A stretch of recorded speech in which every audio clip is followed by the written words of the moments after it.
আগেকার আমলের অনেক কিছু এখন পর্যন্ত এভাবে জিয়ে রাখা হয়েছে, মানে ব্রিটিশ আমলের, এগুলো মানে আমাদের চেঞ্জ করা দরকার মনে হয়। এছাড়া এই প্রসঙ্গে আমি আরেকটি কথা বলবো, এই প্রসঙ্গে নাই, প্রাসঙ্গিকতার সূত্রে, যে চাকরিতে যারা হয়তো ইন্টার পাস করেছে, ডিগ্রি পাস করেছে, মাস্টার্স কমপ্লিট করেছে, এরপরে চাকরির জন্য আবেদন করছে। একটা কৃষকের ছেলে, বা আমাদের বাংলাদেশের সবাই আমরা কম বেশি মধ্যবিত্ত, নিম্ন মধ্যবিত্ত, মানে সবাই আমরা অলমোস্ট একটা মানে ওই ওই ওই ওই লেভেলে রাখি। কিন্তু এই লেভেলের হওয়ার পরেও সারা জীবন হয়তো কষ্ট করে বাবা মা পড়াশোনা করাচ্ছে, এরপরে যখন চাকরিতে আমরা যাচ্ছি, বা আমাদের ছেলে মেয়ে যাচ্ছে, বা আমাদের ভাইরা যাচ্ছে, কিংবা আমরা যখন যাচ্ছি, তখন কি হচ্ছে যে ব্যাংক ড্রাফট করতে হচ্ছে, চাকরির জন্য ফি দিতে হচ্ছে 500 টাকা, 1000 টাকা, কিংবা হয়তো 200-300 টাকা।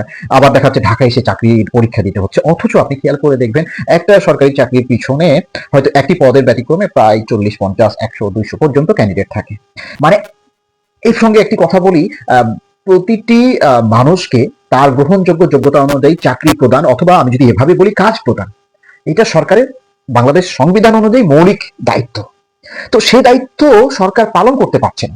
অথচ চাকরি দেওয়ার সময় একজনের একটি পদের মানে বিপরীতে 100 জন, মানে অলমোস্ট, আমি যদি গড়ে ব্যবহার বলি, মোটামুটি একটা 100 জন প্রার্থী থাকছে, সেখানেও আপনি 100 জনের কাছেই ব্যাংক ড্রাফট নিচ্ছেন, পরীক্ষার ফি নিচ্ছেন। কতটা অমানবিক!